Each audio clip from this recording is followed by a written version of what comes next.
बाबा विश्वनाथ की नगरी में रहकर और जो ये चीज़ें आई हैं समक्ष हमारे कि ऋषियों ने जहाँ तपस्या किया वहीं पर भगवती योग माया ने अपने असी का जो प्रहार किया था और फिर फेंका, उसी स्थान पर जाकर वह असी गिरा।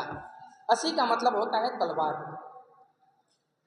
और आध्यात्मिक दृष्टिकोण से यदि देखें तो असी का स्थान क्या है? काशी के दक्षिण में है और वरुणा का स्थान काशी के उत्तर में है।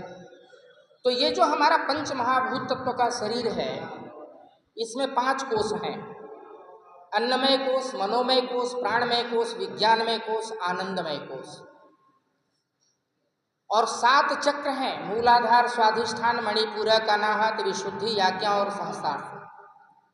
तो ये पंच महाभूत तत्व का जो शरीर है, ये संपूर्ण स्वयं का ब्रह्मांड है।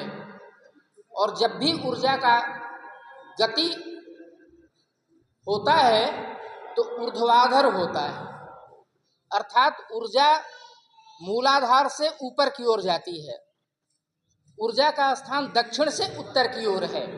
और इसका साक्षात प्रमाण है कि काशी में गंगा उत्तर वाहिनी है। इसको भी ध्यान में रखते हुए हम अपनी उस प्राचीनतम जो विरासत है, जो प्राचीनतम हमारी आध्यात्मिक नगरी की एक आत्मा है, ऐसी कोई नदी नहीं है, यह काशी की चेतना है। और जिस दिन चेतना ही शून्य हो जाएगी, जिस दिन चेतना ही सुसुप्त हो जाएगी, फिर हम अपने जीवन में कुछ नहीं कर सकते, हमारी आध्यात्मिकता ही समाप्त हो जाएगी।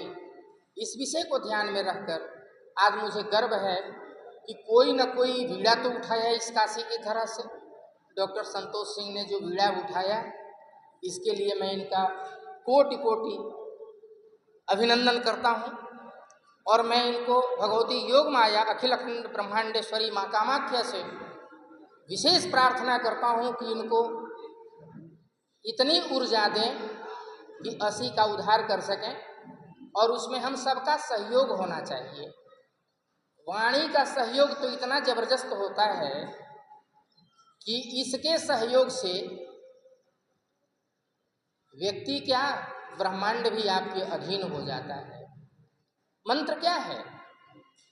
मंत्र आपकी वाणी से ही है। और वाणी में भी मानसिक, वाचिक और उपांशु, ये 3 प्रकार की क्रियाएं होती हैं।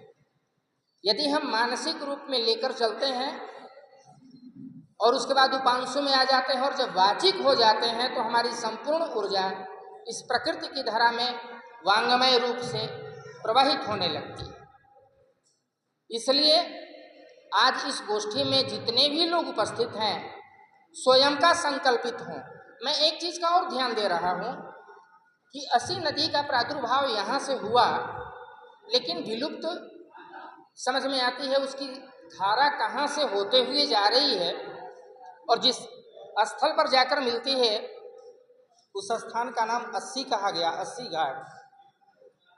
तो धारा बीच में दिखाई क्यों नहीं देती?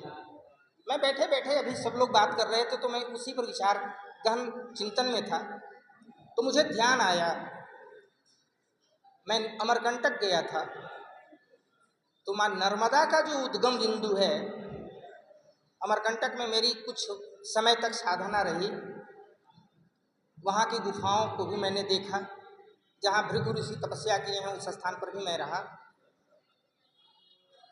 तो मैं देखा कि वहाँ जो मंदिर बना हुआ है भगवती नर्मदा का, वो एक कुंड है और उस कुंड पर आप जाकर देखेंगे तो माँ नर्मदा वहीं विराजमान है। और उस कुंड से जब आप आगे बढ़ेंगे तो आपको कहीं भी जलधारा दिखाई नहीं देगी।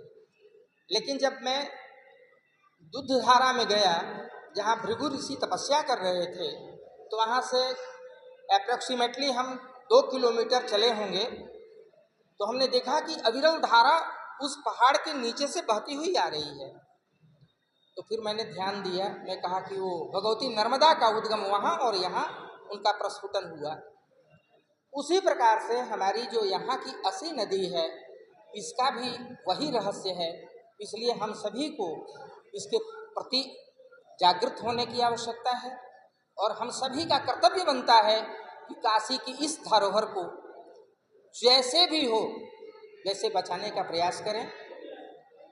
शासन प्रशासन सरकार के समक्ष इस विषय को रखें और इसके पुनरुत्थान के लिए जो हो सके आध्यात्मिक दृष्टि से या अपनी इस भौतिक स्थिति में हम सबको मिलकर आगे बढ़ना है।